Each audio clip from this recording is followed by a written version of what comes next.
ټاکله باندې دا داسې خبره ده چې سهار نه مونږ ولاړ یو ډي سي صاحب سوال جواب وکړو زموږ سره مذاکرات وکړي مونږ لاړو مذاکرات یې وکړو اے ډي سي صاحب ذمواري واخیسته چې زه به تاسو بوځم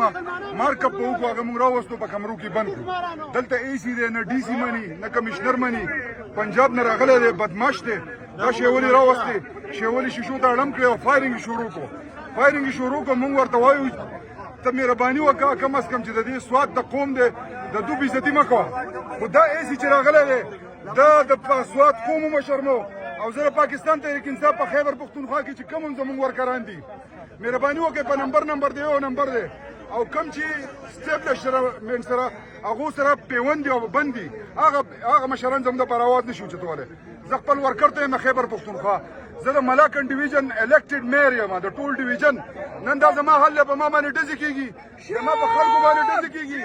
زما په وطن باندې ډزې کېږي او خبره څه ده خبره دا ده چې مونږ یې راوستو مذاکرات له به کمرو کې بند کړو بهر یې دا راوستو په تیاره کې څه ده خبره دا ده چې مونږ یې راوستو مذاکرات له به کمرو کې بند کړو بهر یې دا راوستو په تیاره کې اے ډي سي صاحب ورته منت وکړو چې د دوی سره خبرې کوم خو دا اے سی چې دی پنجابی د رسوات خلکو پسې راغستې ده دی نه په پلټ کې و نه په دې خلکو باندې دغه شته دی چې د چا سره دی هلته مونږ پیغام ورکوو وزیر اعلی صاحب ته ویم